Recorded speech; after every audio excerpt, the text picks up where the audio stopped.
नमस्कार मित्रों, आशा करते हैं आप सभी लोग स्वस्थ होंगे, प्रसन्न होंगे, अपने अपने कार्यों में व्यस्त होंगे। मित्रों, जैसा कि मैं आप लोगों को आलखंड की कहानियां सुना रहा हूं, तो आज की कहानी बहुत भावुक करने वाली है। ऐसा दृश्य सामने खिंच जाता है कि मन उदासी को पकड़ जाता है कि समय कितना बलवान होता है। अच्छे से अच्छा योद्धा, धनवान सभी वक्त पड़ने पर बहुत ज्यादा मजबूर हो जाते हैं, दूसरों के रहमो करम पर हो जाते हैं। कुछ ऐसा ही हुआ आल्हा उदल के साथ में। आप एक दिन की बात है जब माहिर सोकर जगता है और वो देखता है शीशे में, तो उसे न जाने क्यों अपने महोबा की महल की याद आ जाती है। वो सोचता है कि अगर परमाल ने मेरा महोबा न छीना होता तो आज मैं महोबा का अधिपति होता। और जैसे जैसे वो सोचता जाता है उसका क्रोध बढ़ता जा रहा है। उसी सोच के साथ साथ उसके मन में एक विचार आता है कि क्यों ना मैं पृथ्वीराज से जाकर के कहूं कि जो है ये उड़न मछेड़े आपके लायक हैं, तो कुछ ना कुछ झगड़ा तो हो ही जाएगा। इसी बात को सोचते हुए वो तत्काल अपनी लिली घोड़ी तैयार करता है और चल देता है दिल्लीगढ़ की ओर। और जब दिल्लीगढ़ में पहुंच जाता है तो वो जाकर बादशाह को नमस्कार करता है। बादशाह भी बड़े उसे आदर सत्कार के साथ उठ करके अपने पास में एक कुर्सी पर बिठाते हैं। फिर कहते हैं, माहिल, आज बहुत दिनों के बाद तुम्हारा आना हुआ, क्या बात है?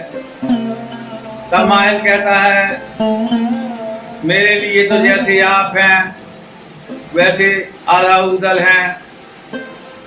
अभी मैं महोबा गया था तो यद्यपि मेरा उन्होंने बड़ा सम्मान किया, राजा परमाल ने भी बड़े प्यार से हाव भाव से लिया, लेकिन मुझे एक बात आल्हा उदल की अच्छी न लगी। जबकि भगवान जानता है कि मैं ब्रह्मा से कम नहीं मानता हूँ आल्हा उदल को, तो उदल की बातें इसलिए अच्छी न लगी कि उसने कहा कि हमने बावनगढ़ में कोई ऐसा राजा नहीं रखा है जिसने हमारे पैर न पूजे हो, चाहे वो पृथ्वीराज हो चाहे कोट कसौंदी हो। तो ये तो बातें अहंकार की हैं, और अहंकार तो रावण का भी नहीं रहा। तब पृथ्वीराज कहते हैं, बात तो ठीक है तुम्हारी, लेकिन क्या किया जाए? तब माहिल कहता है, अगर महाराज आप चाहें तो एक पत्र लिखिए और परमाल से कहिए कि जो तुम्हारे पास कुछ चीजें हैं उनकी हमें आवश्यकता है, और जब तुमको जरूरत पड़ा करे तो मंगा लिया करो। ऐसा कह के धोखे से आप मंगा लीजिए। तब पृथ्वीराज कहते हैं, ऐसी कौन सी चीज है परमाल के पास जो हमारे पास नहीं है? तब वो कहता है, शंकर चूड़ा है जो ब्रह्मानंद पहने हैं, जम्बे वाली लाल कमान है, क्योंकि वैसी कमान दूसरी नहीं है संसार में, और खाड़ बिजलिया जो परमाल की थी वैसी संसार में किसी की नहीं है। पारस पत्थर अपने आप में अनोखा है, दूसरा किसी के पास नहीं है, और जो ये पांचों उड़न बछेड़ी हैं वो किसी के पास नहीं है, और इनके बल से ही आल्हा उदल का बल बढ़ा हुआ है। जिस दिन ये घोड़े नहीं रह जाएंगे उस दिन आल्हा उदल की सारी शक्ति समाप्त हो जाएगी। कहता है आप अपनी बेटी बेला के बदले में उनकी बेटी चंद्रावल का डोला मांग लो।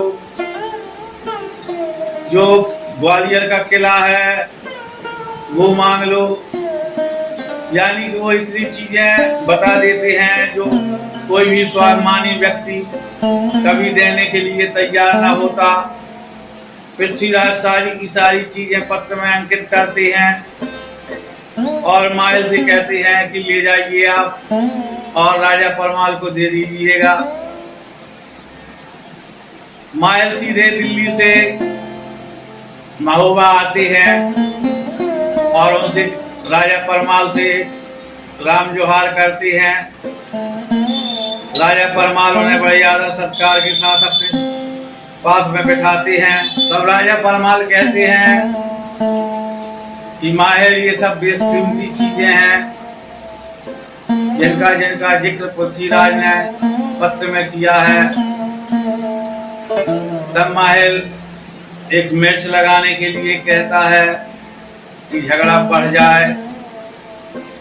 तब वो कहते हैं कि जो है हमने तो ये भी कहा था कि परमाल आपके समधी हैं और समधी के साथ में ऐसा व्यवहार ना करें। तब पृथ्वीराज ने कहा है कि अगर समधी हैं तो रिश्तेदारी बनाए रखना चाहते हैं तो हमारी मांगों को पूरा कर दें, क्योंकि हमें इन चीजों की सख्त आवश्यकता है। तब परमाल कहती हैं कि युद्ध से बेहतर है हम इन चीजों को दे दें। तो माहिल कहता है आप तो दीजिए तैयार हैं, लेकिन पहले आल्हा उदल से भी को पूछ लीजिए, क्योंकि आपके दरबार में आपकी कम और आल्हा उदल की ज्यादा चलती है। तब राजा परमाल दशरथपुरवा एक धावन के द्वारा संदेश भेजते हैं कि आल्हा इधर आए। और जब आल्हा आते हैं तो आते समय उनको छींक होती है, जैसे ही निकलने को होती है मन में लगता है कि कोई अपशकुन होने वाला है। लेकिन वो आते हैं महोबा और जैसे ही दरबार में माहिर को बैठा देखते हैं तो उनका मन डगमगा जाता है कि आज तो निश्चित ही कोई अनहोनी होगी। तब आल्हा को वो पत्र देते हैं राजा परमाल और कहते हैं इतनी सब चीजें लेकर के देना है, क्योंकि सारा कुछ तुम्हारे पास ही रखा है। तब आल्हा कहते हैं ये सब चीजें देने से क्या झगड़ा खत्म हो जाएगा, और उनके पूरे शरीर में कंपन उत्पन्न हो जाता है। अब वो क्रोध से कहें या डर से। तब उदल आगे बढ़कर जवाब देता है कि महाराज पूरा राज्य आपका है, आप भले ही पृथ्वीराज को दे दें, लेकिन ये जो 5 बछेड़े हैं ये हम नहीं देंगे जब तक हमारे धड़ पर शीश रहेगा। और ऐसी बात सुनते ही माहिर कहता है देखा महाराज, मैंने तो कहा ही था कि अब महोबा में आपका राज्य नहीं है, नाम की राजा आप हैं और काम की राजा आल्हा उदल हैं। आज आपका कितना बड़ा अपमान हो रहा है, आपकी बात को नकारा जा रहा है। ऐसे परमाल को बाढ़ रखते हैं माहिल मामा। तब राजा परमाल क्रोध में कहते हैं कि आल्हा क्या कहते हो तुम ये बछेड़ी दोगे कि नहीं दोगे, क्योंकि मैं नहीं चाहता हूं कि व्यर्थ का विवाद युद्ध बने। और उन्होंने ये भी कहा है कि जो चीजें आपको जब जरूरत पड़े तो दिल्ली से मंगवा लें। तब उदल कहता है कि वो कभी न देंगे, एक बार अगर पृथ्वीराज के हाथ लग गई तो। उन्हीं बातों के बीच में कहता है माहिर कि उदल तुम अब अदब भी नहीं मानते हो राजा का। तब उदल कहता है चुप हो जा चुगलखोर, वो तो ये कहो कि तुमको जो है राजा परमाल की छत्र छाया न होती तो मैं तुम्हारा अभी सरधर से अलग कर देता। और महाराज परमाल से कहता है आप क्यों डरते हैं, चाहे दिन रात तलवार चले, आपको तो जो है अपने महलों में निवास करना है, लड़ने मारने को हम है ना। और जब तक हमारे सर धड़ के ऊपर है और हाथों में तलवार है, तब तक कोई ऐसा नहीं है, एक नहीं चाहे 10 पृथ्वीराज आ जाए, हमारा कुछ नहीं बिगाड़ सकते। तो जब ऐसी बातें उदल करता है तब राजा परमाल कुपित हो जाते हैं। तब वो कहते हैं कि आज से अगर तुम यहाँ पे जल पियो तो गौ का रक्त पियो, और अगर अन्न खाओ तो गौ मांस खाने जैसा हो जाए, और अगर स्त्रियों की संगत करो तो बहन के साथ सोने जैसा हो जाए। और जब ये 3 तलाकें माहिल परमाल की सुनते हैं तो आला उदल का मन बहुत ज्यादा दुखी हो जाता है, और जब हृदय टूटता है किसी का तो फिर उसको कुछ नहीं सूझता। वो उनको प्रणाम करके सीधे दशरथपुरवा के लिए प्रस्थान कर जाते हैं, और उदल हुक्म लगा देता है कि जो मेरी 6000 सेना है वो सेना और साथ में सारी रानियों के डोले शीघ्र तैयार किए जाएं। और बहुत जल्दी ही सारी तैयारियां हो जाती हैं। उसके बाद में जब चलने लगते हैं तो रानी मल्ला के महल में दोबारा जाते हैं महोबा। तब रानी मल्ला से वो प्रणाम करते हैं तो मल्ला कहती है ये कहाँ की तैयारी हो गई उदल अचानक। तब उदल बताता है कि हमें राजा ने निकाल दिया है, और अब माता हम यहाँ रहेंगे तो हमारे लिए बहुत गलत है। 3 तलाक है राजा हमारी। उदल रो रो कहें बताए, बोले कि आप बताइए मैं यहाँ कैसे रह सकता हूँ। तब मल्ला कहती है वो तो सठिया गए हैं, और उदल मैंने तुम्हें अपने पुत्र के समान चाहा है, तुम मत जाओ इधर से। लेकिन उदल नहीं मानता। आला थोड़ा रूखे स्वर में कहते हैं कि जाके डोला लाओ सब स्त्रियों के, और अब हमें देर हो रही है। इधर से रानी मल्ला इस आशा में कि शायद मलखान के कहने से मान जाए, शेरशाह को डाकिया भेज देती हैं। वो तत्काल जाकर खबर देता है। शेरशाह से मलखान भी आते हैं जैसे ही सुनते हैं,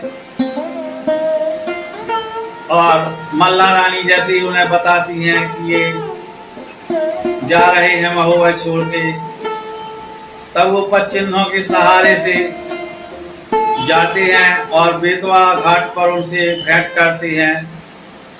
मलखान कहते हैं कि भाई तुम महोबा में ना रहो, लेकिन चलो शेरशाहगढ़ में तुम्हारा स्वागत है, और एक भाई सुख में रहे और एक दुख में ये शोभा नहीं देता है। तब उदल कहता है भैया वो बात अलग है, लेकिन आपका राज्य भी महोबा की सीमा में लगता है, यानी आप महोबा के ही अंग हैं, और हम उस महोबा राज्य में पानी नहीं पीना चाहते हैं। इसका दुख ना माने और आप सहर्ष लौट जाएं। हम उस जगह पानी पिएंगे जहां परमाल की छाया भी न होगी। इतना जब प्रण सुनता है मलखान तो समझ जाता है कि उदल नहीं मानेगा। वो आला को प्रणाम करके चला जाता है।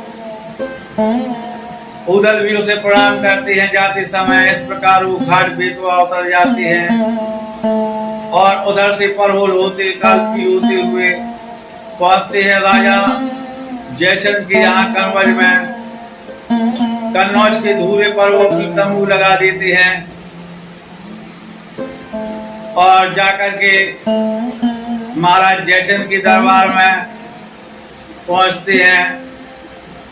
जयचंद दीवान से कहते हैं कि जाकर कह देना महोबा से आला उदल आए हैं, और सारा वृत्तांत बताते हैं कि कैसे राजा परमाल ने निकाल दिया। तब जब जयचंद पूरी बात सुनते हैं तो साफ इनकार कर देते हैं कि हम आला उदल को कभी यहाँ प्रवेश न देंगे। हम तो जो है अगर राजा परमाल ने निकाला है तो कन्नौज राज में भी नहीं रहने देंगे। इतना सुनकर आला उदल वापस आ जाते हैं। और इतने में ऊदल का पारा चढ़ने लगता है कि मैं तो मित्र का राज्य समझ के आया था, लेकिन जयचंद ने मुझे दो टूक जवाब दिया। और उस जवाब से क्रोधित होकर वो अपने को सैनिकों के साथ में जाता है, बाजार में लूट शुरू कर देता है। और जब बाजार में लूट प्रारंभ करता है तो ये खबर पहुंचती है जयचंद के पास। जयचंद अपना हाथी सजा करके आते हैं और तभी अचानक ताला सैयदा पहुंचते हैं। वो जयचंद से कहते हैं कि महाराज, ये आप क्या करने जा रहे हैं?